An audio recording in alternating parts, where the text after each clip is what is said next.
Kami sudah melihat, kami sudah menghitung kekayaan bangsa Indonesia begitu besar.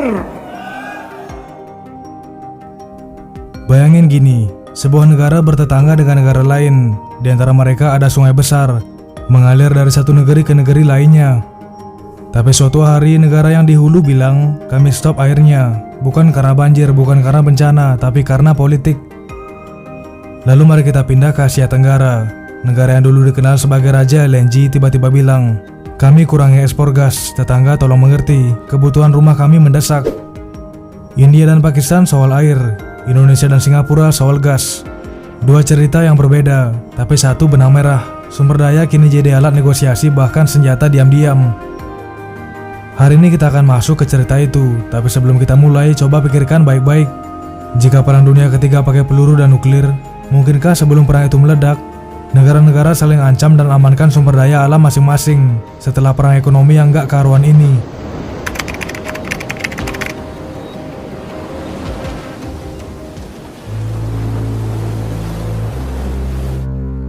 Kita mulai dari Kashmir, tanggal 22 April 2025, Pahalgam, destinasi wisata indah di wilayah Kashmir, diguncang tragedi. Sekelompok bersenjata menembaki wisatawan, dan hasilnya mengerikan, 26 orang meninggal dunia. Salah satu serangan paling mematikan di kawasan itu dalam beberapa tahun terakhir. Dunia bereaksi, Sekjen PBB Antonio Guterres menyampaikan bela sungkawa dan mengutuk tindakan tersebut, yang menekan bahwa serangan terhadap warga sipil tidak dapat diterima dalam kondisi apapun. Dukungan dan kecaman datang dari berbagai negara dan lembaga internasional. Tapi India yang selama ini berselisih dengan Pakistan soal Kashmir tidak hanya berhenti pada kecaman. New Delhi langsung menggoyang fondasi penting hubungan mereka, Indus Water Treaty atau IWT. Perjanjian ini bukan perjanjian biasa, ditandatangani tahun 1960 dimediasi oleh Bank Dunia. IWT mengatur pembagian aliran air dan 6 sungai besar di lembah sungai Indus. 3 sungai timur, Ravi, Bias, dan Sutlej, jatuh ke tangan India. Sementara 3 sungai barat, Indus, Jhelum, dan Chenab, diberikan ke Pakistan. Alokasinya nggak main-main, sekitar 80% aliran sungai barat menjadi hak Pakistan. Nah, BBC melaporkan penangguhan IWT adalah salah satu dari sejumlah tindakan India usai menuding Pakistan terlibat dalam aksi teror lintas batas. Tuduhan yang dibantah keras oleh Islamabad. Nah, Pakistan menilai langkah India itu sangat sembrono. Mereka memperingatkan bahwa pengalihan atau penghentian aliran air akan dianggap sebagai tindakan perang. Dan mereka menekankan perjanjian IWT tidak mencantumkan mekanisme penghentian sepihak. Faktanya konflik air ini bukan isu baru. Sudah lama Pakistan menentang proyek India, seperti bendungan dan infrastruktur air yang dinilai bisa mengurangi jatah air mereka. Padahal pertanian Pakistan dan sekitar sepertiga dari PLTA mereka sangat bergantung pada air Indus. Nah, India sendiri sudah sejak lama menyuarakan kebutuhan untuk meninjau ulang IWT dengan alasan perubahan iklim, pertumbuhan penduduk, kebutuhan irigasi, dan air minum. Tapi baru kali ini muncul sinyal penangguhan secara sepihak. Namun apakah India benar-benar bisa menghentikan aliran air itu? Menurut BBC, hampir mustahil bagi India saat ini untuk menahan puluhan miliar meter kubik air dari sungai barat. Mereka belum punya bendungan skala besar, kanal ekstensif, atau infrastruktur penyimpanan yang memadai. Tapi para ahli memperingatkan jika India mulai membangun itu semua, maka Pakistan bisa benar-benar terdampak, terutama di musim kemarau. Nah, kembali ke sungai Indus, perubahan iklim akan memperparah situasi.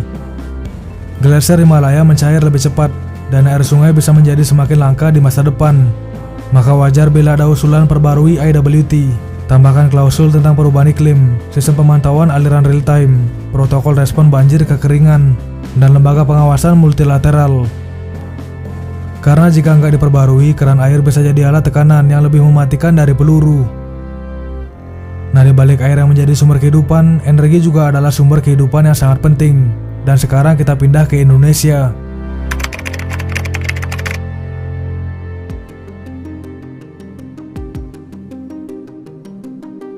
Indonesia adalah negara kaya gas alam cair atau LNG, dan Indonesia memutuskan untuk mengurangi ekspor gas ke Singapura.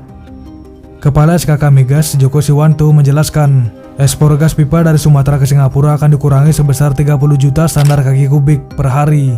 mulai Juni 2025, setara dengan 3 kargo gas. Tapi ini bukan berarti Singapura ditinggalkan. Pemerintah akan mengalihkan suplai ke Singapura dari lapangan gas Natuna. Nah, Sumatera fokus untuk dalam negeri, dan alasannya banyak industri di Indonesia mulai kekurangan gas. Wakil Ketua Forum Industri Pengguna Gas Bumi Ahmad Wijaya menyebut bahwa industri keramik, kaca, dan baja sudah mengalami kekurangan pasokan. Nah, dari 7 sektor penerima harga gas bumi tertentu, semuanya mulai terasa dampaknya. Menurutnya masalah sebenarnya bukan pada jumlah pasokan, tetapi alokasi dan distribusi yang tidak merata. Kondisi ini terjadi karena keputusan alokasi gas seluruhnya ditentukan oleh SDM melalui SKK Migas dan Dirjen Migas. Sementara itu produksi gas dalam negeri menurun karena natural decline dan sumur migas yang tua. Nah, Ketua Komite Investasi Asper Migas, Mosir Rizal, menyatakan bahwa 67% produksi gas saat ini diprioritaskan untuk dalam negeri.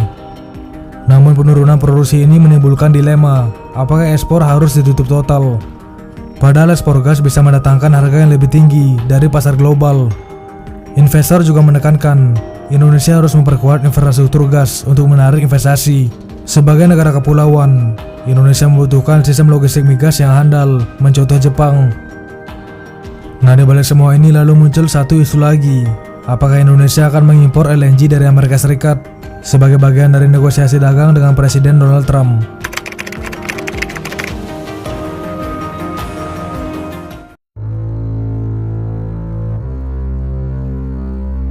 Isu mengenai rencana Indonesia mengimpor LNG dari Amerika Serikat sempat membuat publik bertanya-tanya, benarkah negara kaya gas seperti Indonesia perlu membeli dari luar?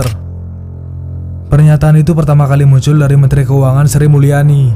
Ia menyebut bahwa impor LNG bisa menjadi bagian dari strategi negosiasi perdagangan, khususnya dalam meredam potensi tarif dagang dari Presiden Amerika Serikat Donald Trump. Nah, logikanya sederhana. Jika kita membeli produk energi strategis dari Amerika, maka kita bisa menyentuh kepentingan dalam negeri mereka agar hubungan dagang lebih bersahabat.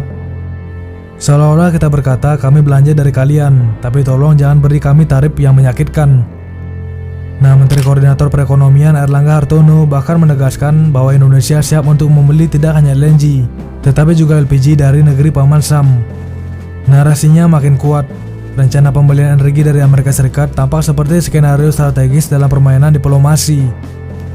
Namun langkah ini nggak berjalan tanpa suara sumbang dari dalam pemerintah sendiri. Menteri Energi dan Sumber Daya Mineral (ESDM) Bahlil justru muncul dengan sikap yang sangat berbeda. Dengan tegas ia mengatakan tidak ada rencana impor LNG, titik. Menurutnya Indonesia masih memiliki cadangan dan kapasitas yang cukup untuk memenuhi kebutuhan gas alam cair dalam negeri. Pernyataan ini seperti menyiram air dingin ke tengah spekulasi yang panas. Nah, Bahlil menegaskan, meskipun ada upaya pemerintah untuk mengurangi defisit perdagangan dengan Amerika Serikat, LNG nggak masuk ke dalam daftar barang yang akan diimpor. Yang dipertimbangkan hanya LPG, bahan bakar minyak atau BBM, dan minyak mentah, tapi LNG nggak. Nah, dalam posisi ini Indonesia seolah berdiri di tengah dua pilihan, menjaga hubungan dagang dengan Amerika atau menjaga kedaulatan energi dalam negeri, dan Bahlil memilih yang kedua. Lalu muncul satu fakta yang memperkuat keyakinan bahwa Indonesia memang nggak perlu bergantung pada LNG impor. Menurut laporan dari BMI, lembaga riset yang merupakan bagian dari Fitch Solution, Indonesia sedang berdiri di ambang lonjakan produksi besar-besaran. Mereka memperkirakan bahwa hingga tahun 2030 akan ada tambahan produksi gas alam sebesar 40 miliar meter kubik dari sejumlah proyek yang baru. Dan ini bukan sekedar wacana. Dua proyek utama Enchance Gas Recovery, Ubadari dan Forwata telah disiapkan untuk menopang target itu. Nah, proyek Ubadari sendiri dirancang untuk membuka potensi hingga 3 triliun kaki kubik gas tambahan dengan estimasi produksi sebesar 28 BCM. Sementara proyek Forwata diprediksi akan menambah 8,5 BCM lagi. Keduanya diarahkan untuk memperpanjang masa hidup proyek LNG tangguh yang menjadi salah satu andalan ekspor gas Indonesia. Jika semua rencana ini berjalan mulus, maka Indonesia nggak hanya cukup memenuhi kebutuhan dalam negeri, kita bahkan punya potensi untuk menjadi raksasa LNG di Asia Tenggara.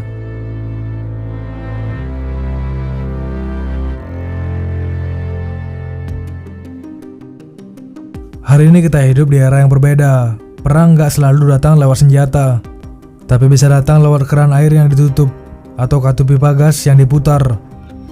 India mengancam Pakistan dengan air. Indonesia menahan ekspor gas ke Singapura demi kebutuhan rumah sendiri. Jadi pertanyaan sekarang, apakah sumber daya seperti air dan gas akan terus digunakan sebagai alat diplomasi atau bahkan tekanan? Dan lebih penting lagi, sebagai rakyat, apakah kita merasa bahwa sumber daya kita dikelola untuk kepentingan bangsa, atau justru masih jadi komoditas ekspor yang meninggalkan krisis di rumah? Silahkan tulis pendapat kalian di kolom komentar.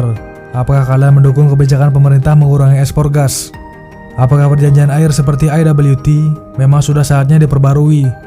Jangan lupa like, subscribe, dan share ke teman-teman yang peduli dengan isu energi, air, dan masa depan negara kita. Karena kadang yang menentukan nasib negara bukan senapan, tapi keran air dan katup gas.